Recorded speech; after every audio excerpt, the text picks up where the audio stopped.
I knew the game was over when I saw the starting lineup. I did. From the second I saw the starting lineup, I said, oh, we lost this game. We're playing the Timberwolves with Ant, D'Lo, Karl Anthony Towns, and you start Kessler Edwards and Day'Ron Sharpe with Patty Mills at 3 again. But I said, sure, we're putting a lot of stock in children. I mean, I feel like every time Kessler Edwards gets into foul trouble, I hear old, reliable, well, the Nets really miss Kessler Edwards out there. He is a child. That man was a draft pick this summer. That is a child. Day'Ron Sharpe, while he has been a pleasant surprise, is a child. And the same reason why we're not consistently starting Cam Thomas, no offense to Cam, he's incredible. We will have a Cam hour at some point in the season. This is just not the time for it. He is a child.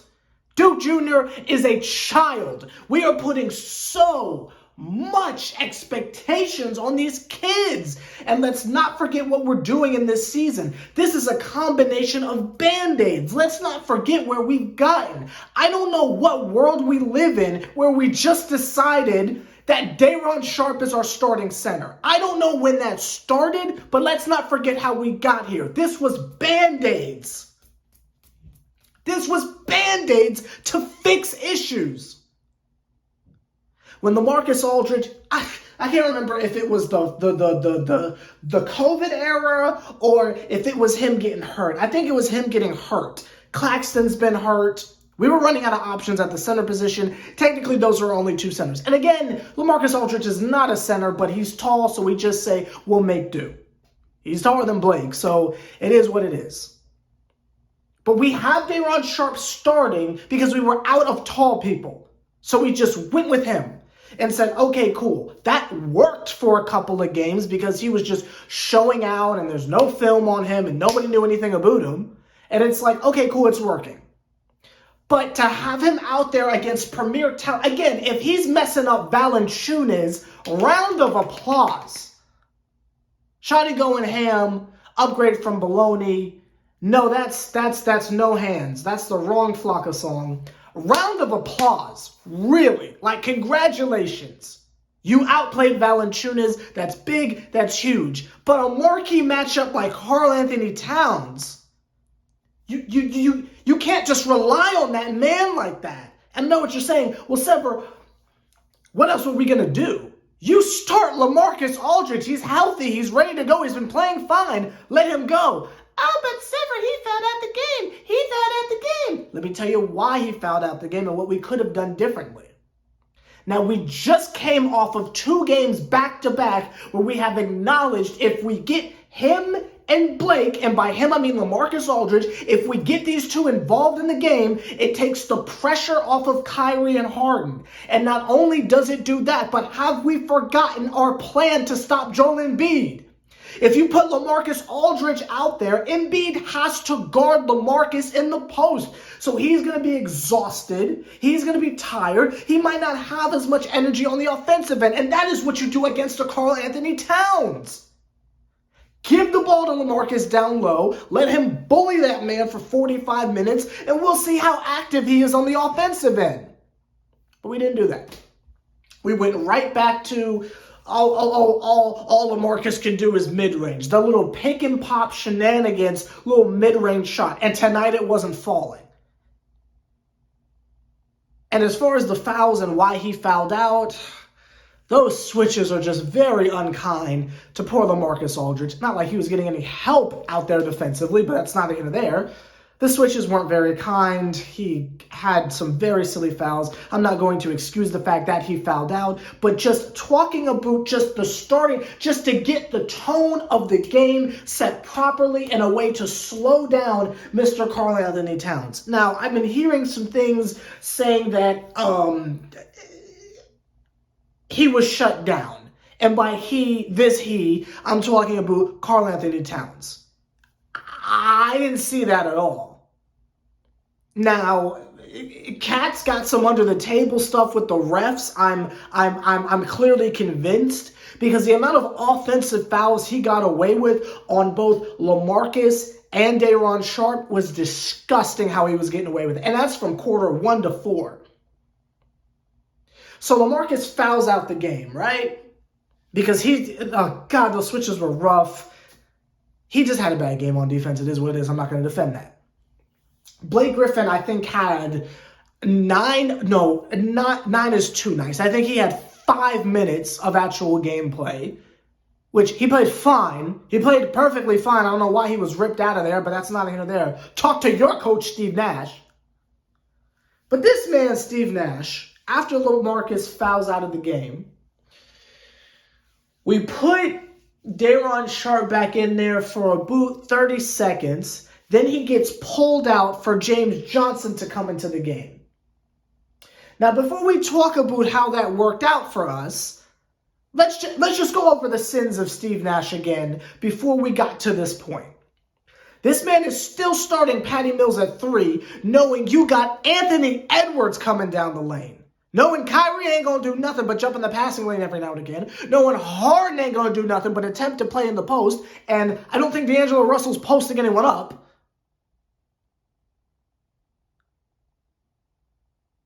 So that just leaves Patty to pick up the slack because Kessler Edwards is busy with Vanderschroel or whoever that dude was. And whoever we had at center was busy with Karl Anthony Towns. So that just leaves poor Patty Mills to try and stop that man. That's number 1.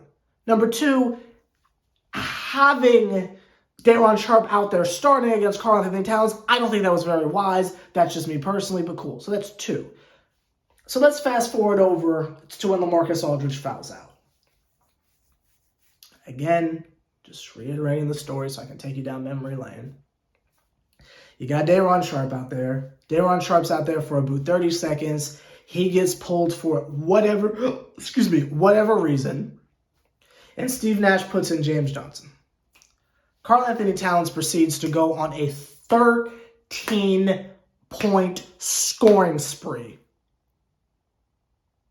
on James Johnson. If James Johnson was out there for 30 more seconds, maybe 2 more possessions, he would have fouled out in the, I'd say, 5-minute stretch he was attempting to guard that man. Now, I am not talking trash about James Johnson. Again, I stand by my same point that anyone with a neck tattoo, I refuse to talk trash about. However, why, just why, if Day'Ron Sharpe can't get it done, if LaMarcus Aldridge couldn't get it done, for some reason he didn't give Blake a chance, which I don't know why you wouldn't. I mean, it's not like that man was like doing the best out of the whole team as far as trying to do something with Giannis in the playoffs, but we just push Blake down the stairs like he is just 1,000% trash for some reason, but that's fine. So we don't give Blake a chance. Man, something's in my eye, sorry. We don't give Blake a chance, so you go with James Johnson for some odd reason to guard Karl Anthony Towns. Backfires immediately. And as he is getting literally abused in the paint, other than and one, because all James Johnson can do is slap around a cat, this man Steve Nash decides to challenge one of the and ones.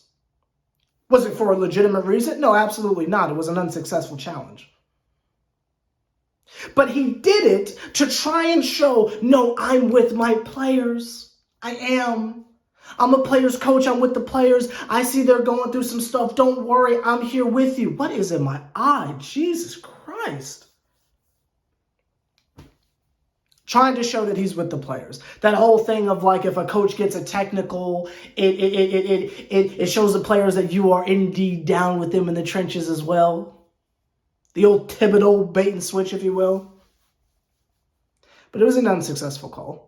Because, of course, James Johnson is not able to guard Karl Anthony Towns. I don't even know why he did it. And this 13-point run We're not even counting the assists that Cat had in that time period. Before I knew it, I'm busy tweeting trash talk about Steve Nash, and I look up and we're down 30. I'm like, yo, what happened? James Johnson goes back to the bench. Day'Ron Sharpe comes back in, continues to get abused by Cat. That's the end of the game. Now you might be sitting there saying, Sever, you're spending a lot of time on Steve Nash. I am. But strap yourself on in because we're not done yet. This is going to be a long video, I'm sorry. But we're not done yet because there's so many different things to talk about in this game. There were multiple times over the course of this game where, I'll be honest, when Harden's not out there, I don't even know what we're doing. I never know what they're doing defensively, but offensively, I don't even know what they're doing. When Harden's not out there to think of something, which again, thinking of something is being very generous because it's the same pick and roll over and over again, so that's very generous. But when he's not out there, there is no plan and no structure whatsoever, especially if it's Kyrie running the team. And it's like, how can Steve Nash get away with it? Like, when they're winning, sure, why not? But there have been so many games this season where we are getting beaten by inferior teams. And shout out to the Timberwolves. They're playing so much better. Round of applause, cool, good for them. But compared to us, we're supposed to be championship contenders. And this is one of the multiple times this season that we're getting slapped around by some basement team, especially the basement teams in the West. Whether it's the Clippers, whether it's OKC. I mean, this stuff is a constant. And every time James Harden leaves the floor, and assuming Kyrie's playing, because this is a recent thing that Kyrie Irving's playing, but anytime James leaves the floor, it's like the team doesn't know what they're doing offensively. It looks like 5-on-5 at the YMCA. They're just running up the court like, hey, you're open. You're open. If there's not some form of backdoor cut, they don't even know what they're doing.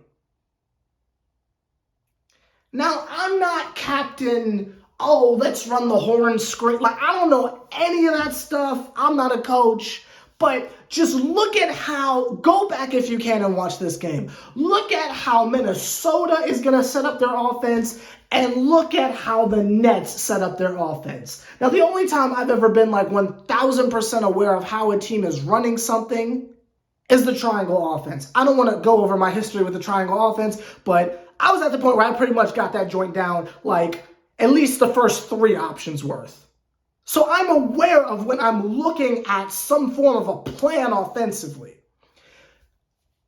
When D'Lo or whoever is coming down the court, you got that first pass over to the left, looking over to the right, looking over to the right. You got the pass off, back over to D'Lo. Some people start moving around, and that's when the options start. Now, again, that's not the most analytical, that's not the most X's and O, John Madden explanation of all time, but I see a pattern in different options, especially when they're scoring the same way on consecutive possessions.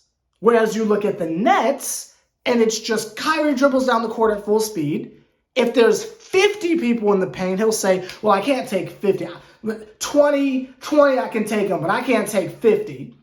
So he like passes it behind him, hoping there's someone along the three-point arc.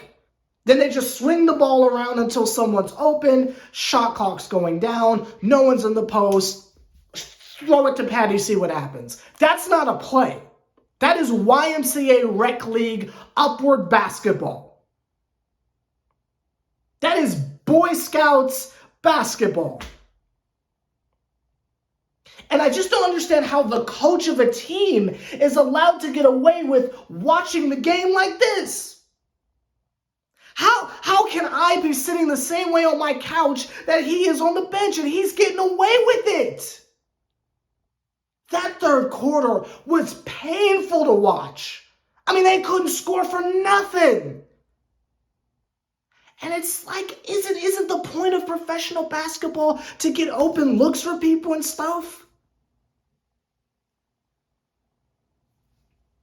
I just don't see how Nash is getting away with this. And again, if this was like a one-off and like the Nets are like 30-9, and then it's like, okay, I'm going too hard here. But we are halfway through the season, and we're still losing to these trash teams for the same reasons. And the only reason why a scenario switches is because players are either hurt or they're not available to play because of literal laws. And let's get on that Kyrie stuff for just a quick second. Kyrie played well-ish in the beginning and played well-ish towards the end. Basically a repeat of the Spurs game. Couldn't hit a shot to save his life in the middle of the game. But I got really hyped up on the possibilities of the things that I was seeing. And I was so excited of the fact that when you have LaMarcus Aldridge and Blake Griffin actually being a part and actually being offensive threats and a part of our, I say it's a 5-piece, excuse me. People keep saying it's a big three. I'm including those other two. There are other extreme offensive weapons that could be used here, and especially when the game plan is Operation Outscore the opponent. Why not use all your offensive weapons? It's the Gundam analogy all over again. But anyway, I caught myself getting excited off the possibilities of what we were building on until I remembered, oh yeah, Kyrie can only play the away games. We moved to play the Lakers and the Nuggets back-to-back at home. No Kevin Durant, no Kyrie. It's just James Harden and the rest of the squad of merry men. And we just have to hope that Harden, oh God, we're going to get to him in a second. We just have to hope that he decides to get other people involved as well. And not just stat padding assists to people who are cutting to the rim or doing some pick and roll stuff or like the occasional wide open patty shot just off of gravity, right? I'm not talking about that. I'm talking about actually giving the ball to people who can have an extreme impact. Not a cute couple minutes off some floaters because people forget you can score, but I'm talking about real impact stuff. Give LaMarcus the ball in the post. Give Blake Griffin an easy look at the basket. Use your teammates, but we'll get back to Harden in a second. That was me assuming that we could build off of that, but Kyrie's not even going to be there.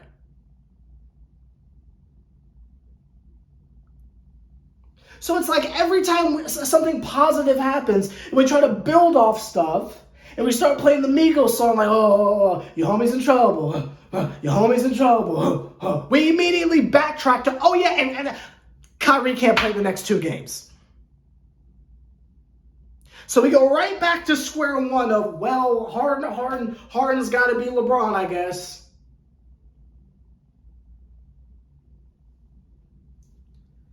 The stuff was getting so disgusting that Ryan and Sarah on air were talking about the rumors, and which I don't know if you can count this as rumors because Harden is saying it in post-game interviews. He's being baited too, but he is saying it, like hinting at these things that Harden wishes Kyrie was vaccinated. You now have Sarah and Ryan on air begging Kyrie to get vaccinated.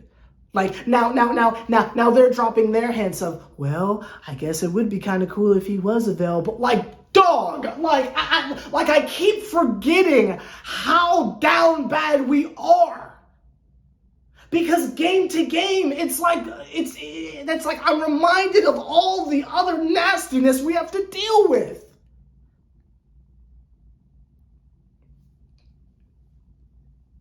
Then you got James Harden. And in the most 2021-2022 season way humanly imaginable, he comes off an amazing game where we are crowning him Houston Harden yet again, and then the next game can't hit a shot. And I know he's getting fouled. You know he's getting fouled. He knows he's getting fouled. The only people that don't know are the refs. And I'm pretty sure they're aware. They're just hitting the Iverson button on him. But bro, there are video compilations of this man abusing people's ankles. There are K-pop, God, I'm trying to think of the word. There are K-pop style fan cams on this man with his step back, with the elusive stuff that he can do off the dribble. We've already seen him bully his way to the basket regardless the contact this season. This man shows us every game that if he's taking a mid-range shot, it's as guaranteed as a Kyrie Irving free throw. And yet somehow this man is invisible offensively. Every time he has a big night and we're like, okay, he's back, we're fine, he goes back to playing like trash. And we're halfway through the season. When this was the beginning of the year, I'll shoot him some bail. But we are halfway through the season and he's still playing like trash.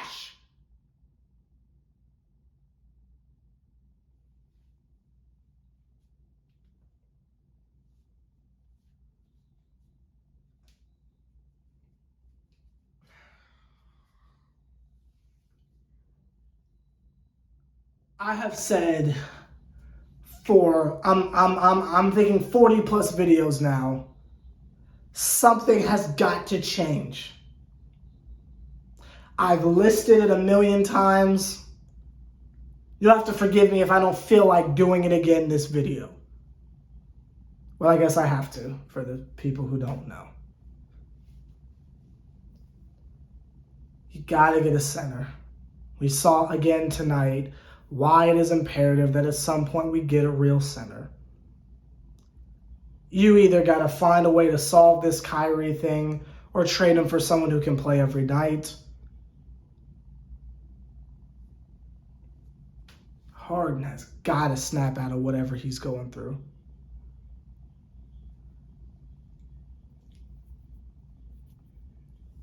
I'm going to leave this list for a second because I've just got one other thing I got to get off my chest. This video is already 30 minutes long. I might as well keep going. I am so tired of us not only putting these unreal expectations on children like Day'Ron Sharpe and Kessler Edwards and Duke Jr. and Cam Thomas. I'm sick of them putting these expectations on Kevin Durant. Do not sit there and say, ooh, the Nets really miss Kevin Durant. Stop it. Stop it. KD goes out there, he'll give you 35, maybe a block here and there, and that is great. But to try and say that him alone means we win this game, that is too much on that man. Not when you have Steve Nash as a coach getting away with the stuff he's getting away with. To try and put all that pressure on Kevin Durant like he's the switch. That's too much on that man. He has given us everything and more. That is too much pressure on that man. Stop it. Stop this whole thing of well, now you see what happens because if Kyrie's available.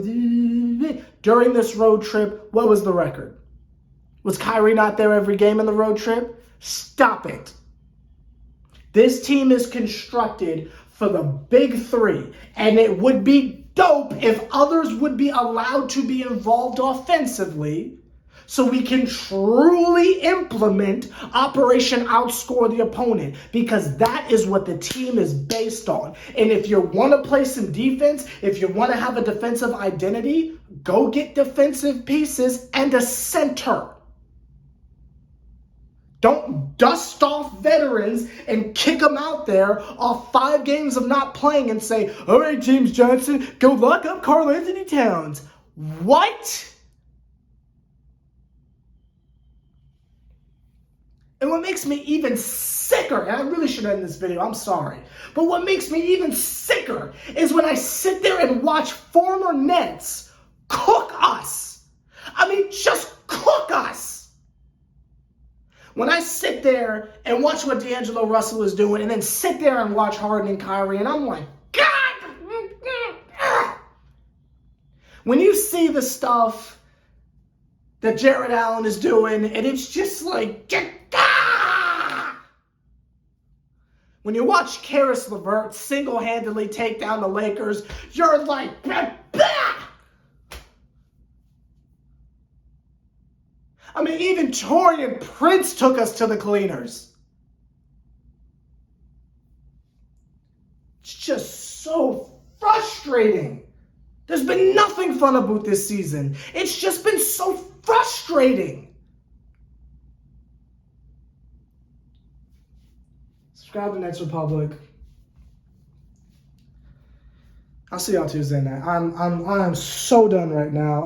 I can't.